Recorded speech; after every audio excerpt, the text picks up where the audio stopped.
Namaskar and greetings from India, my dear poet friends. I am truly delighted and honored to share with you all that a unique poetry webinar of women's voices connecting across borders, brilliantly conceptualized and ably executed by our poet friend Hema Ravi with due and wise guidance from our poet friend Dr. Sridevi Selvaraj was organized on 11th July 2020 on the Google Meet. Dr. Varsha Das, an eminent multilingual poet and writer, and a recipient of several awards, notably the Kendra Sahitya Academy Award, was the chief guest at this webinar. She also launched a poetry anthology titled Connecting Across Borders, a poetry anthology of women's voices, comprising the poems that were read at the webinar by the international and national poets. In these difficult times of the pandemic, women's voices have often remained muted owing to the variety of pressures on them on the home front, the professional front, and most importantly, the economic front. So here we are all to speak for all those marginalized voices with our poetry. Very happy to connect with you all friends through this audio book, once again brilliantly put together by our poet friend Hema Ravi and her ever supportive husband, Mr. Ravi. Sit back and enjoy the audiobook. Happy poetry reading and sharing.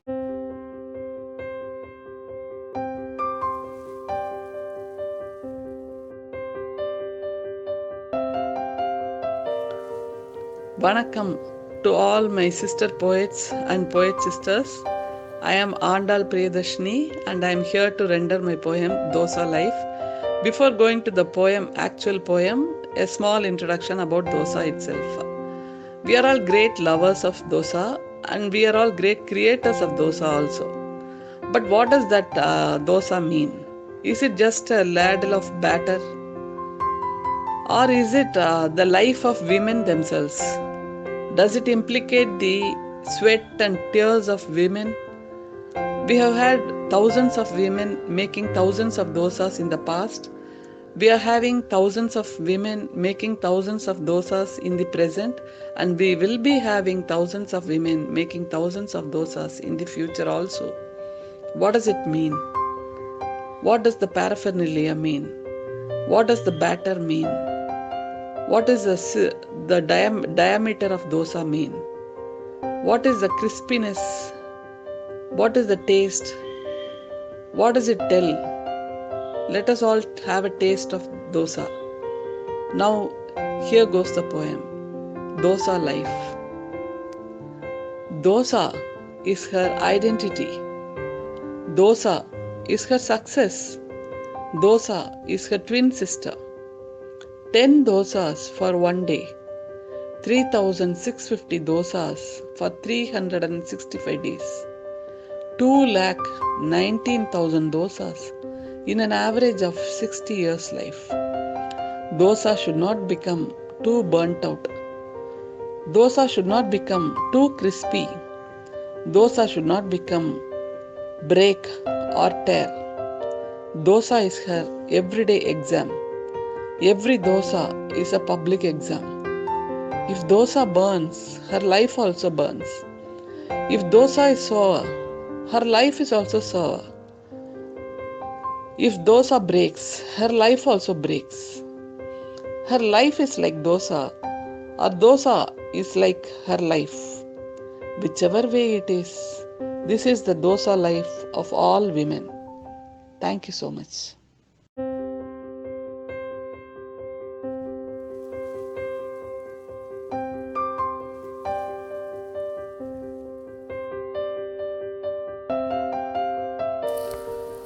Loving a man the non-feminist way.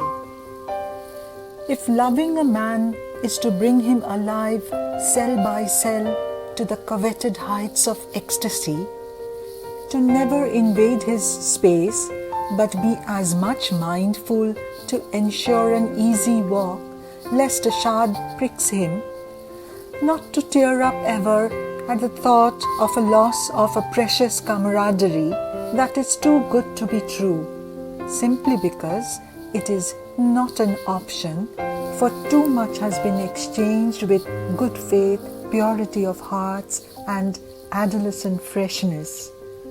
Would that love be dismissed as one being naive and non-feminist in essence?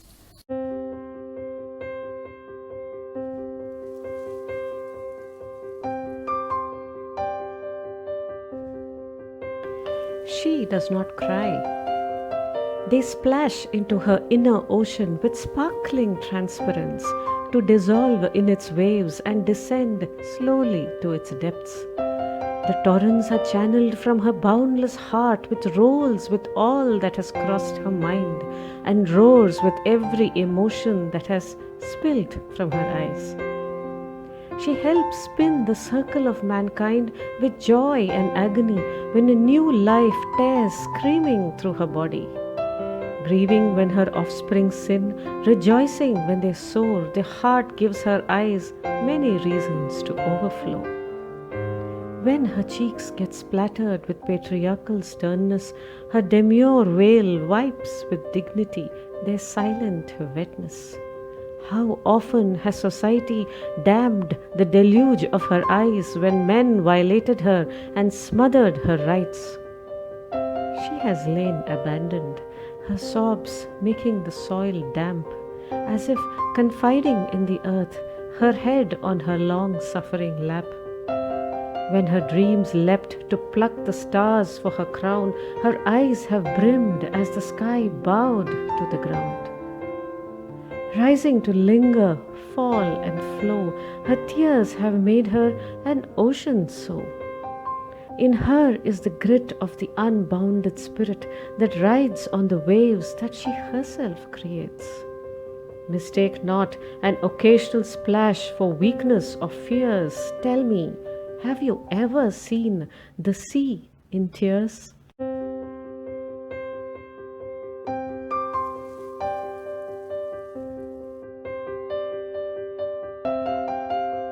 My poem is called Mesmeric Beauty. Beauty that forges love, creates a sphere of faith, and abounds in happiness, does not share its edict with many. It's as if a gluey balm has overwhelmed your reason and your discriminatory habits. You love the world with all its anomalies and smile an inward beam of appreciation. Mesmeric beauty often betrays love by clinging to you like a serpent, whispering jealous thoughts, making you restless, resentful, and ruminative. Her beauty often claims your life like a sucker that fills its sap with yours. It is a beauty that unites, not two in union, but more than much admiration from lovers, all agog to embrace, to possess, to relinquish all else, to fight for, and spend sleepless nights. Thank you.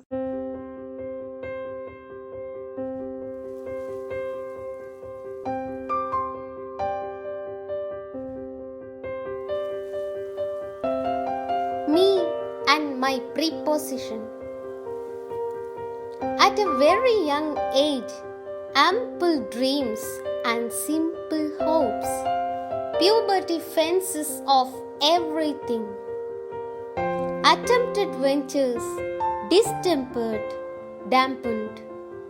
If you rise, carrying your cross, murmuring behind your back, threats and warnings if you strive passionately. Though alternately encouraged and discouraged, I rise, resplendent as a star, leaving scars behind me. If I win, it's a blessing. If I lose, it's a woman's fall. If I win, it's a blessing. If I lose, it's a woman's fall. Prepositions come before a word.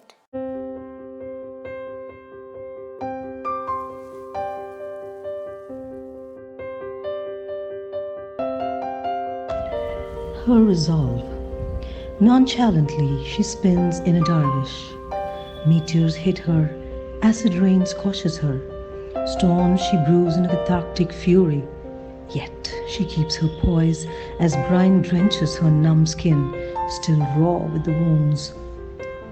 She is magically self healing, lush with panacea, as she bears strength and resolve. She grits her teeth in tectonic plates, not letting go of her stoic propensity. And avalanches thud on her shoulders as she thaws in compassion. For the world can never handle the fortitude she sports. Gracefully she spins, moving around the light she imbibes, not to flaunt her beauty, but to nourish her home. As she is ravaged, razed, and devastated in apathy, yet she turns her face to the vast and lets the air and currents caress her, letting herself flow to where her tears will never be seen.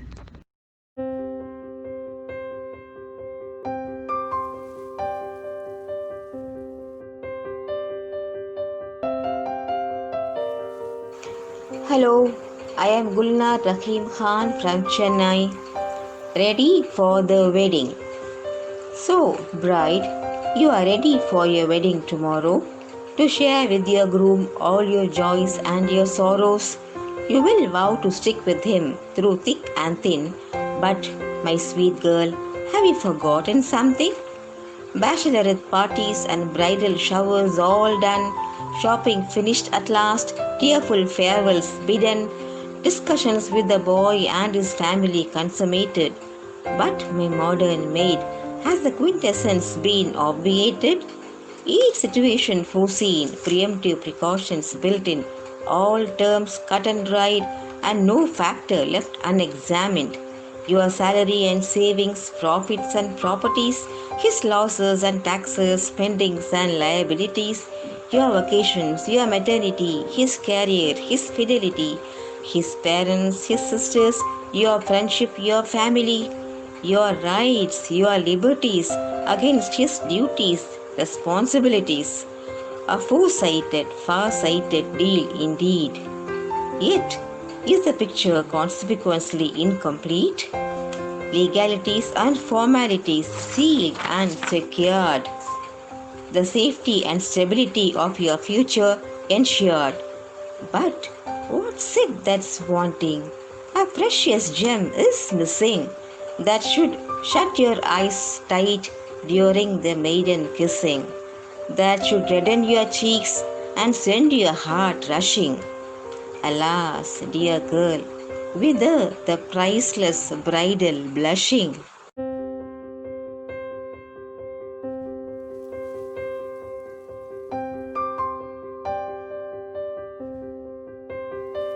My poem is titled Every Woman.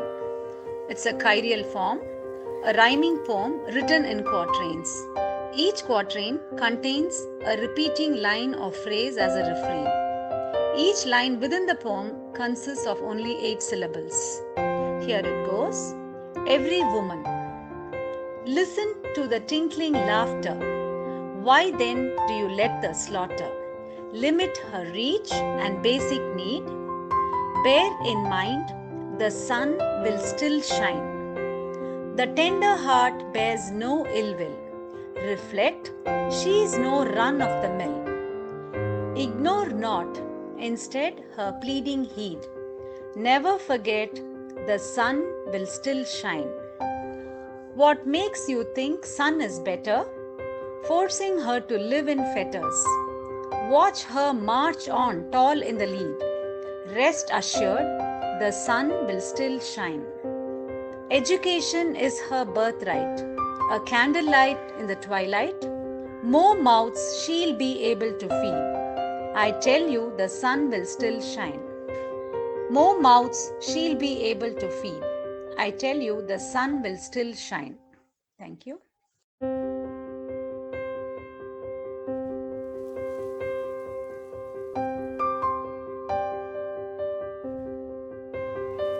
When a woman bleeds. When a woman bleeds in rhythm with the moon, the cycle of fertility she feeds. Nature's promise to a tune, A channel is she to those souls looking for rebirth. Her menstrual flows are as the life-sustaining rivers of the earth, like the soil which bears the pain of the sprouting seed, like the rock which bears the ache of mining for ores buried. Many a tale in history tells of an anklet a woman held, and when in fury a curse she spells, ashes are left where a city dwelled. She who could hold her sword pure and her blood in battle sacrifice, why then is her blood impure if shed through an orifice? That blood which forms the male is the Shakti, primordial egg which prana warms. If not, Brahmand would be empty. The earth flowers and the sky pours its blessing in abundant rain. A promise of life is in the throes. The air breathes, life stirs and seeds when a woman bleeds. No impurity this, no taboo. A woman's bleeding is just fine, like rain, sun, and harvest too. This is a cycle divine.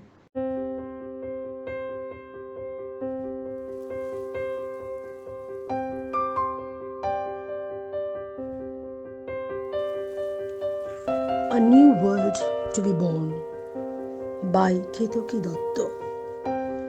Wash your hands for 20 seconds. Wear mask when you need to go out. Leave not your own self behind. Take it along. Well masked, well camouflaged. Hands washed off of all sins, all misdoings, like the indelible stains of homicide committed long, long ago. The soulless roads cry out in anguish. The wind howls on the empty thoroughfares, listening to its own swoosh, like the wolves in an African jungle. The sky getting bluer with no avion to cross by, leaving a smoky trail of civilized humanity. A new world is about to be born on the feathers of a long lost sparrow, dancing down the stairs of the spiraling staircase of the dilapidated house across the road. The roads lying in quiet abandon spoke to themselves, seeking a little attention from the people of the post-COVID era, who will at least care not to clutter them, care not to trample them with careless abandon.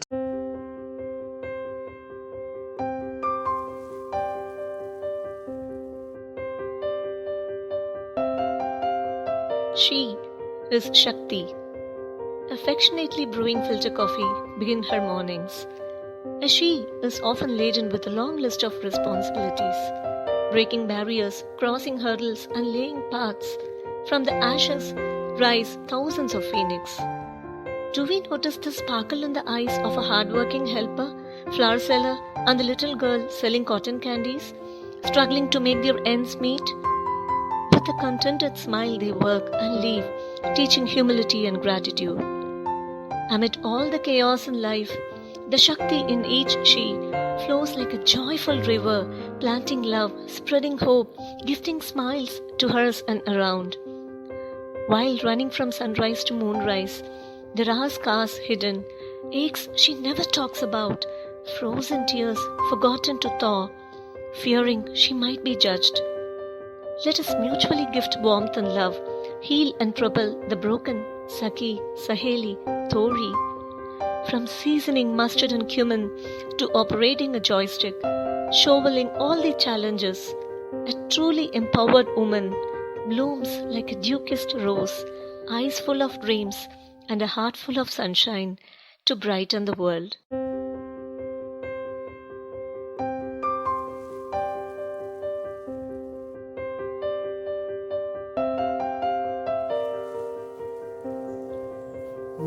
marginalized.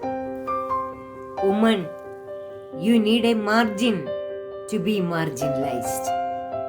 What if you occupy a space well beyond a margin? Woman, you need a margin to be marginalized. What if you occupy a space well beyond a margin? Here is a world in the cusp of the visible and invisible.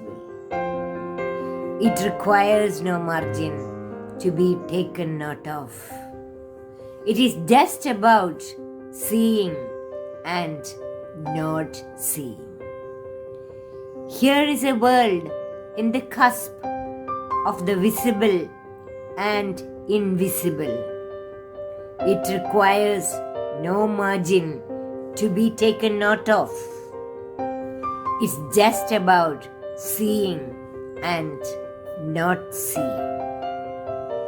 It happens in the train, in the crowded bus, on a late evening, early morn. It's the shadow jumping on you in an unguarded moment. At the workplace, way back home, in your lonely abode. Life goes on. It happens in the train, in the crowded bus, on a late evening, early morn. It's the shadow jumping on you in an unguarded moment. At the workplace, way back home, in your lonely abode. Life goes on.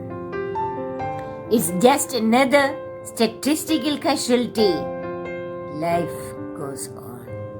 It's just another statistical casualty. Life goes on.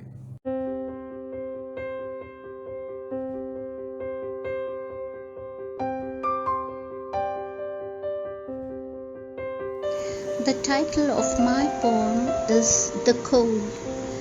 The cold turns into a black cloud that wanders on the ominous patch of a lonely home. My muffled voice, a fake flake of heat in a dowsing, the cold numbness of grief, a balm on the scarred skin. Non-existence and me, like falling leaves from the same tree, belong to an autumn that has no remedy but to fall before heralding the spring. Each drop of rain grows bigger on the pane. The cycle of seasons, for a number of reasons, have cataclysmic beginning of a tinctured time. My horizons ask the asunder cloud, whom do I blame? Whom do I ask aloud? Your wrath or mine, the edge of a vision? I see and you don't, doesn't change the truth anyhow. The perils of in or ineth are parallel perceptions. The perils of in or ineth are parallel perceptions. The eyes are a witness to a smear of seasonal outbursts. I define beauty, defying the nemesis, wearing the darkest bane as coal in my hopeful eyes. Ain means one or the beginning. Eneth means the utmost or last in a series. So how we count matters. Thank you.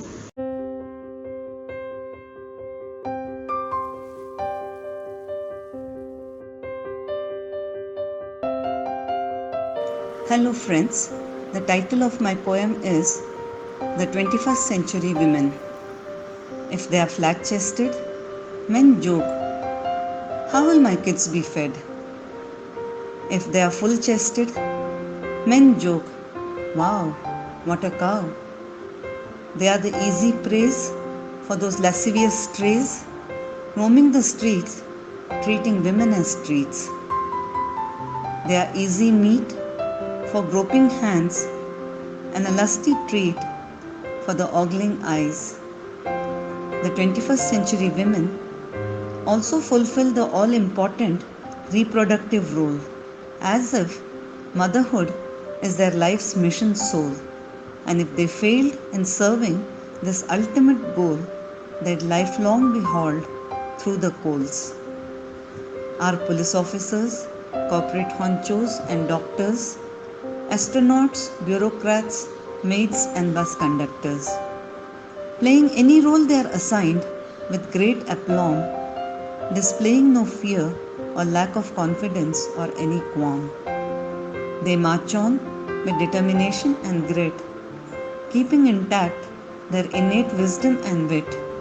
In any and every role they are all set to fit, with self-assurance, their eyes brightly lit.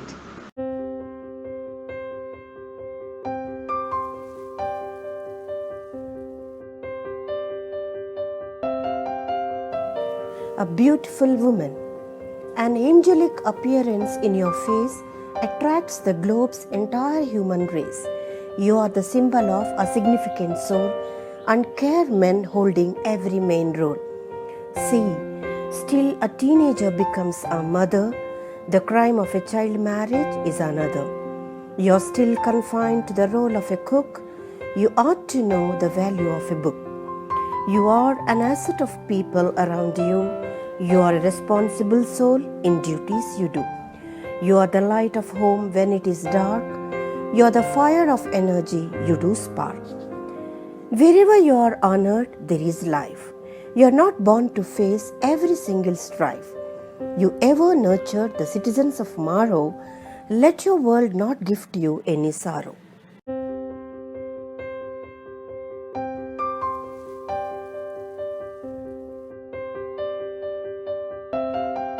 Namaste all.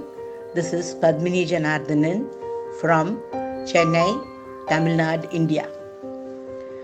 This is in the background of a lot of rage and indignation against female victims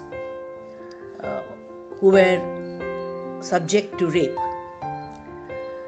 This is for young girls to be sensibly empowered without increasing the negative quotient. The perpetrator and the victim. And yet, death is lenience. End of guilt is no answer. Pain of shame, devoid pleasure, condemned and outlawed forever to the solitary cell befits the perpetrator. But what would befit the victim? Hashtags to express agony? Generalized Purishadvesh? Victim of revenge vicarious of other women settling scores? Not any or even all of these. To offset the heinous wrong, can we give a genuine hug? Not judgmental, not opportunistic, not solicitous, not altruistic, not use her pain to voice the indignation of our own repressed feel of hurt and pain.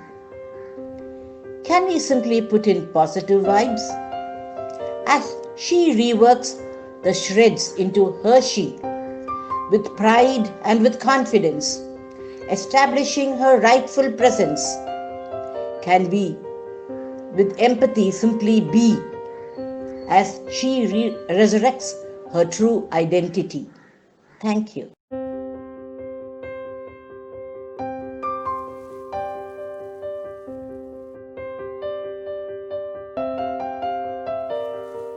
I am Pankajam Kotarat.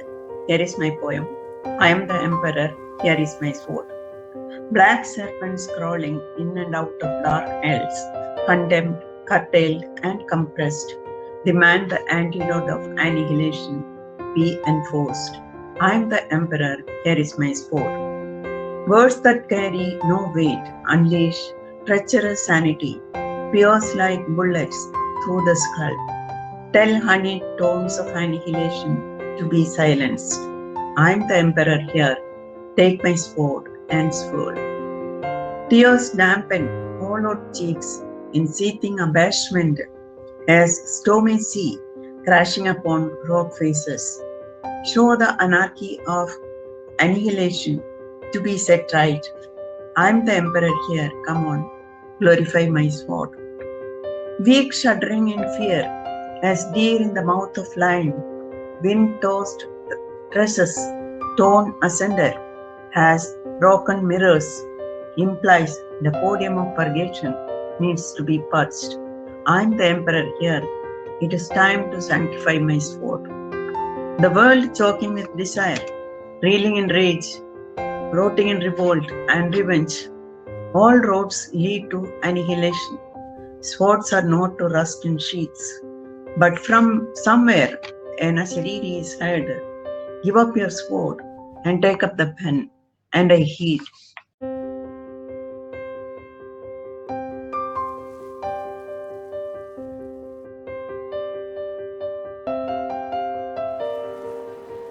Hello, a very good evening to all of you. I'll read my poem, An Ode to the Smart Woman by Poonam Nigam Sahai. Oh yes, woman, you are definitely smart, dexterously working with a golden heart, on the go forever, churning out ideas aplenty, delivering before anyone can spell 20. You can beat them all before they blink. Not for a second let them dare to think that they can take advantage of you. Leave them bewildered before they can rue. How else can anyone expect you to play so many roles? Your thoughts and deeds have an effect that can transform damned souls. Remember always that only you are unique and exquisite all through, graceful, mindful, the eternal risk taker, the all-time quintessential magic maker. Thank you. I hope you liked it.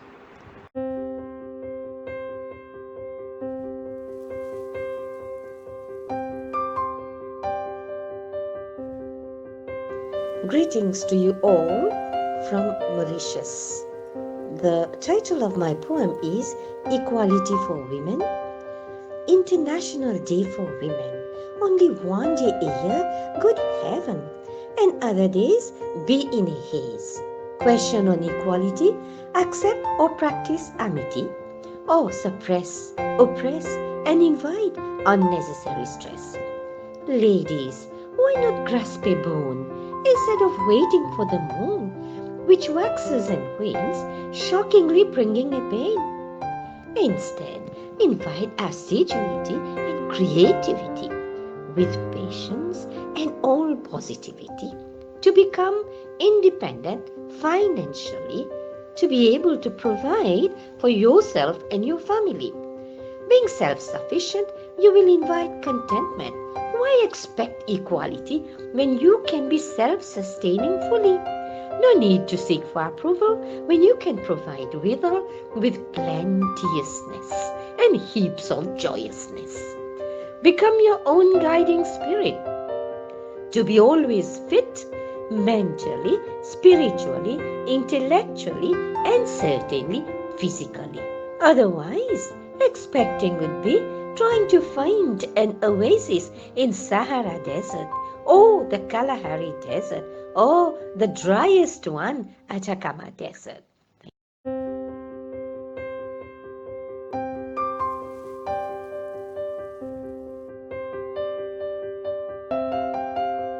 Hello everyone, I'm Dr. Queen Sarkar and the title of my poem is Oversized. So here I am, standing before you with a shape that doesn't fit in the hourglass, unattractive, imperfect and drag. Debilitated with lectures on BMI, I constantly being diagnosed as oversized.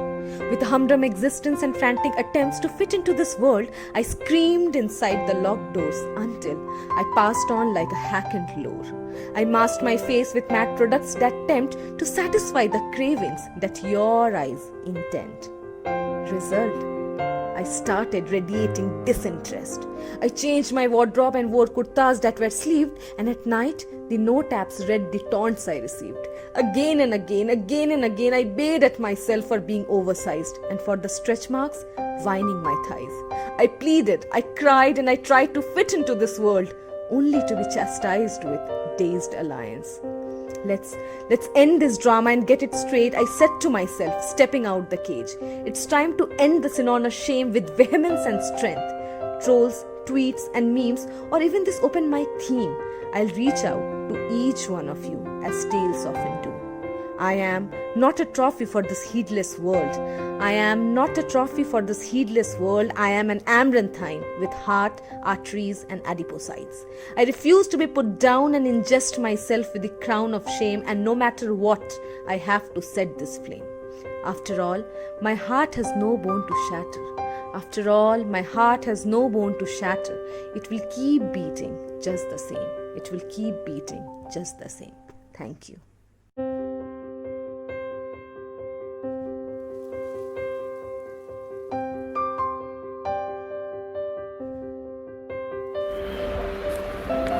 The title of the poem is Senior Most in Her Daily Chores. I would like to give a brief preamble to this. It's a modest attempt about the role of women in her domestic chores. From ancient past down to the busy present day, it's imperative that she cannot escape from her responsibilities. Last tedious note in the previous night, inconclusive for the succeeding busy morn for the women committed, is one of special and carved routine into a registry of mind. The first knock of milkman with the first brewing decoction and tiffin boxes getting packed by her deft stroke of hands, with a stern reminder of homework for her hurrying children, with the lace outstretched in hands, tightening, still testing her patience. In the eve, her eyes looking at wall clock, waiting for the school van till they reach back home, a warmth and anxiety. This is only one aspect of her care, when business-oriented husband and in-laws siren-like voices getting on nerves. Modern and modernized world, these chores of women are blessings. For women is considered lightning lamp or native house at the end of the day. Apart from washing and dishwashing and bills paying, her priority and pain, pleasant and many more. For after all, she does all for the sake of house, her home, her shelter. That is what she is meant for, her surroundings say. Thank you.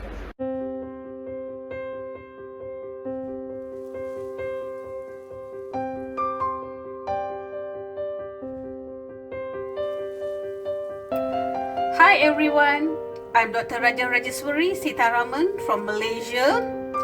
I'll be reciting a published poem published in International Multilingual Poetry Anthology of Women Poets in 2017.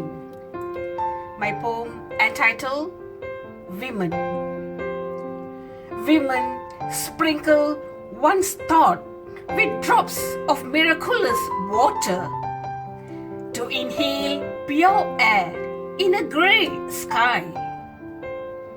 Women comfort stormy feelings with drops of honey to stop over peacefully in a black ocean.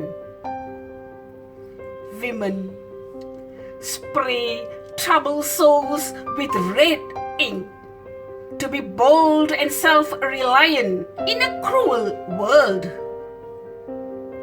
Women smudge the ignorant with white chalk to be steered clear of taint in this stained world. Only they can sketch rainbows on a white novice because they are women. Thank you very much.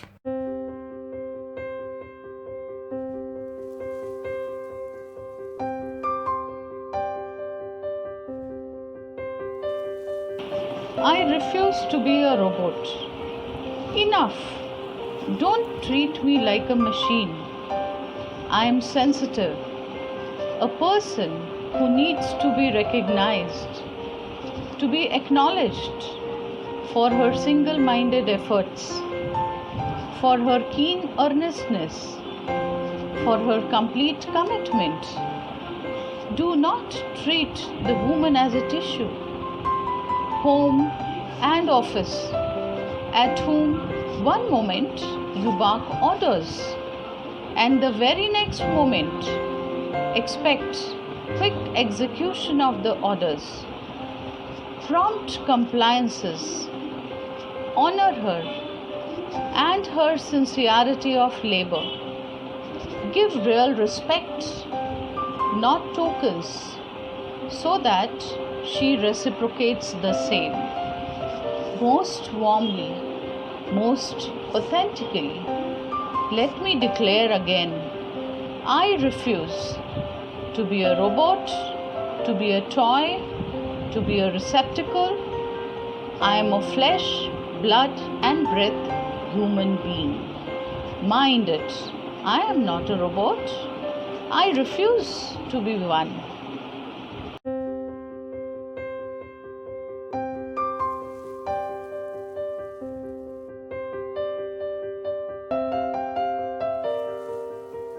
Rewrite by Saranya Francis. Be mum, say yes. Saying no isn't on the card. Don't laugh too loud, nor curse or cry too hard. Wait your turn, always submit. Don't initiate, don't disagree, don't reason, be slow to it. Books are full of grandmother's lore. Learn to sew, or dust, or cook, and keep the hearth warm. Live to serve the provider who foots your bills and holds your door. All these are the deceits they've fed you for centuries. These and more falsehoods stabbing you in your arteries. Rise above, speak up, say no, and burn them old school granaries. Be you, be she, and laugh aloud in your chosen reveries. Rise, believe, refuse to be conditioned. For you will replenish gendered penuries. A flame that is fanned by a million she souls, you are a verse that will rewrite.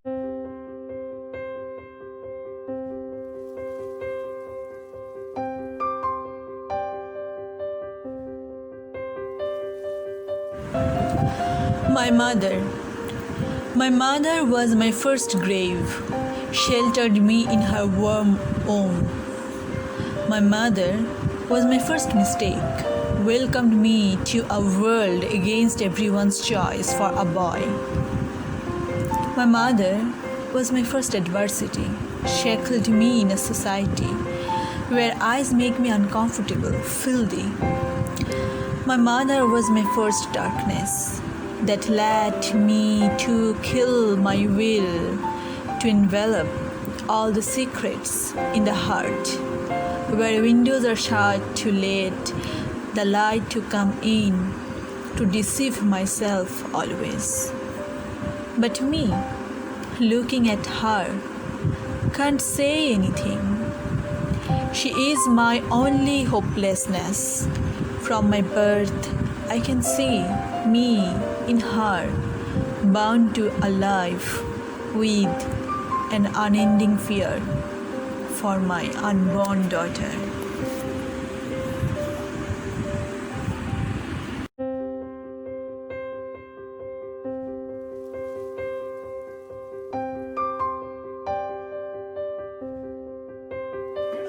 Hello everyone. The title of my poem, Be a Woman of Your Own. Compliments, gifts and offers hi all around the planet to wish you on Women's Day, to flatter you, O women. Offers and discounts soon will vanish. Exploitations and tortures soon will float in reality. Your inbox of email, WhatsApp and Facebook swells and expands with thousands of one-day greetings. Oh dear women, do not be lost in blinding fantasies, dazzling bubbles and illusions of one-day esteem and respect. Spread your aura to gain everlasting respect and right of every woman around you, friend or a maid, mother or mother-in-law, daughter or daughter-in-law, sister or sister-in-law. Why wait for someone to celebrate? Celebrate your femininity every day.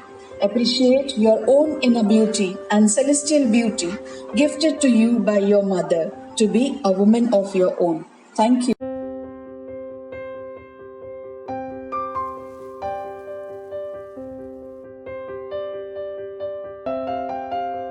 Here I have a small poem titled I Don't Have Much to Say.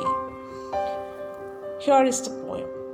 When I hold on to the predicament of life, abundant blank sky decodes passionate episodes of my life. Erosion of my natural life embarrasses me.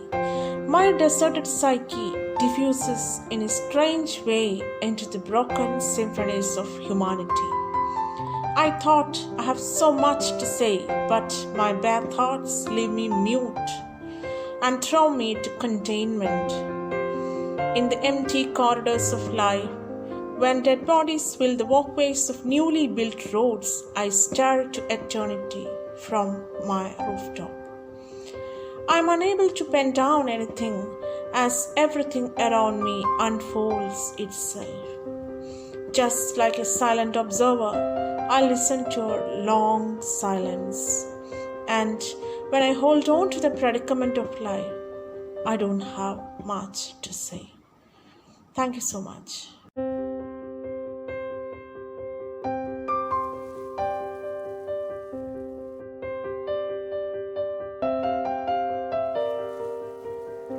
Hello friends, the title of my poem is A Room of Her Own. The predicament of women at three important stages is referred to here, emphasizing on the need to have a room of her own. The poem goes like this. As a kid, thy pure smiles lessen gap amid miles.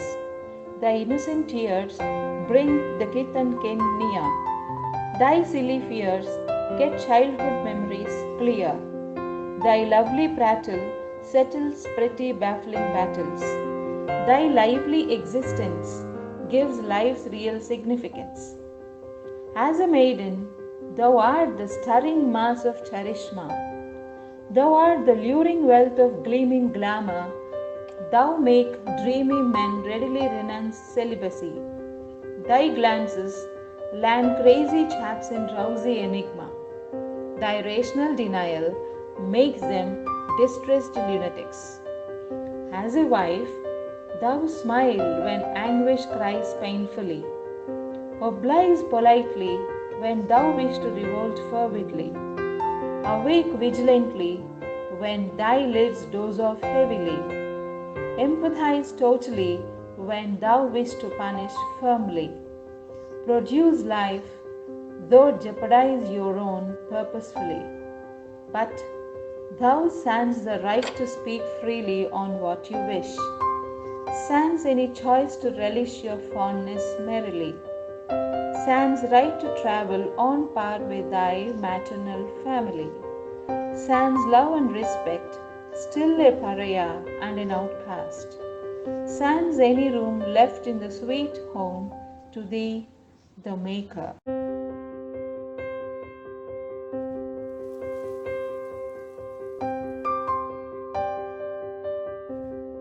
Social media. The girl clicked herself, she put on a lovely smile. In the corner of her eye lurked a tension, noticed by the camera's eye and the viewer's eye. She checked her phone every 5 minutes. What happened to everyone? Why do they not like my new post? Is something wrong with me? Why am I not appreciated? I need reassurance of myself. Someone has to tell me so. This age has blown our ego out of usual proportion. We want to be called great. Democracy has given us rights. The self has grown monumentally, jamming thoughts and analysis. I must tell you what happened to the girl with her post.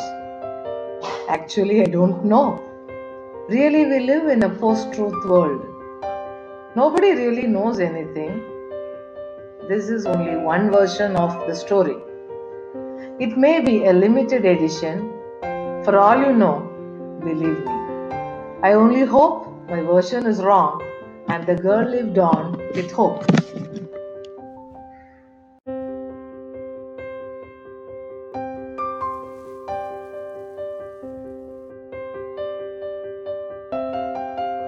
It is my honor to present my poem before this august assemblage. Thank you so much, Hema ma'am, Paddy ma'am, and Sridevi ma'am, for providing this platform. I am Sumita Dattashom, presenting my poem, Loving Ourselves. Why do we put ourselves last? After family, friends, our parents, their parents, in laws, and ancestors. A smile, a pat on the head, like a thrilled pet, we wag our tails. Whole lifetimes spent being the good daughter, the sacrificing mother, otherwise tagged selfish. Wage parity is still a distant dream. Worst, we don't think we deserve equal consideration. Help when we are in pain. We see our sisters' faults oh so clearly, but our brothers we love to pamper. And ourselves? Can we love ourselves first before we give to others? Thank you so much.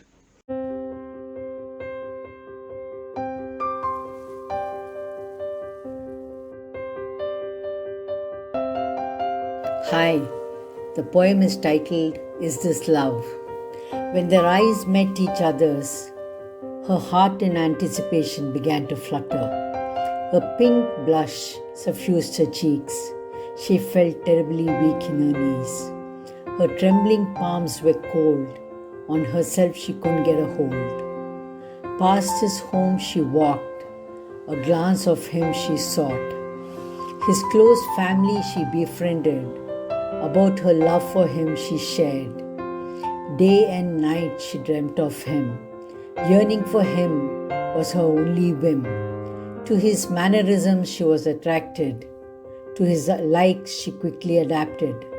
She spoke of him constantly. About her, people loved this quality. A future with him she imagined. To her love she wanted to be wedded. Is this love? She asked herself. Each day she welcomed eagerly. The big day she awaited excitedly. She went ahead to greet her new world with a spring in her feet. Love was indeed in the air.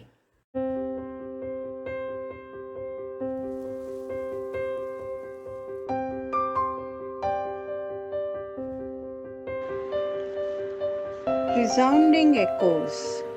A border, a boundary. Is it a line, a fence, or a wall? Or is it a mountain, a valley, or the sea? Or is it a mere metaphor for a different identity? Yes, I speak a different language, eat different food, wear different clothes.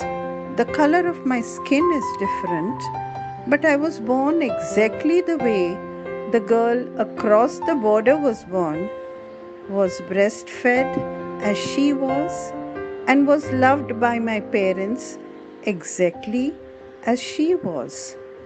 Love across the boundary is not different. The heart throbs with the same rhythm, and the blood of the same color flows in similar veins, going in and out of the heart of the same size and shape. And when in trouble, we all look up for love and protection, trusting that invisible, yet known and visible, in my heart, in your heart, in the hearts of all those who seem different, who live on the other side of the so-called border. When border divides, we look at dissimilarities. When love unites, we look at commonalities. Let's call out with love and hear resounding echoes from all the 10 directions, no matter how long and strong are the borders.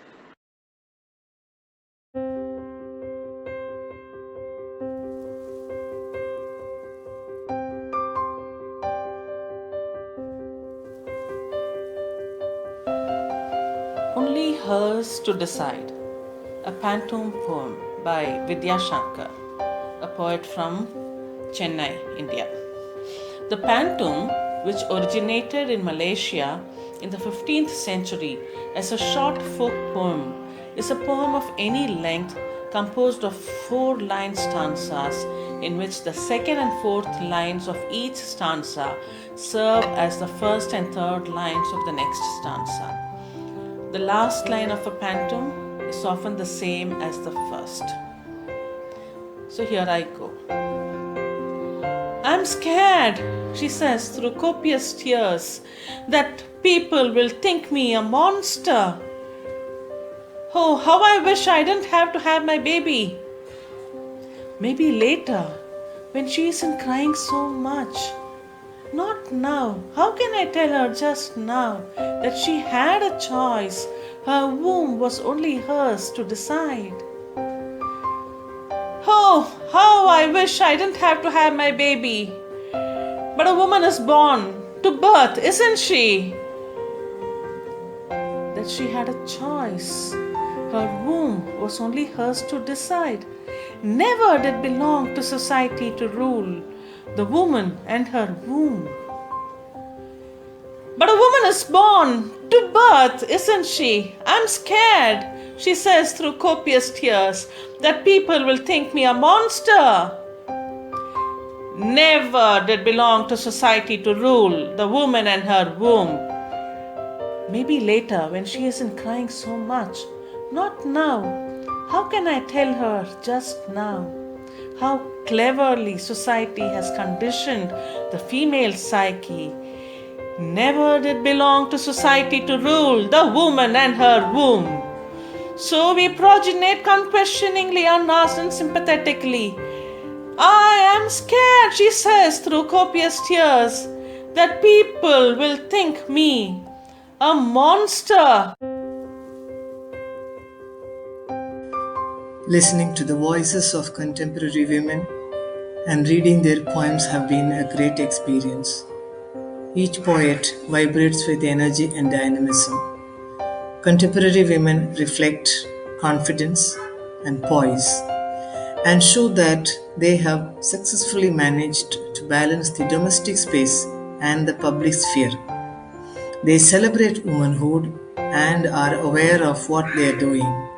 There is abundant pathos, analysis, and even humor in these poems. Women have begun to write about society and their engagement with it. These poems, presented at the webinar, are thought-stimulating and attempt to redefine contemporary womanhood as something that balances the sensitive, traditional woman on one side and the powerful and socially successful woman on the other side. Thanks to the support and contribution of Padmaja Iyengar Paddy Ma'am and Dr. Sridevi Selvaraj in the hosting of the International Poetry Webinar Connecting Across Borders, also in bringing out the anthology in this video format. Thanks to our chief guest Dr. Varsha Das and to all the poets for your enthusiastic participation. Good things never come to an end. The journey continues. We look forward to having more such events in times to come. Until then, stay safe, stay healthy.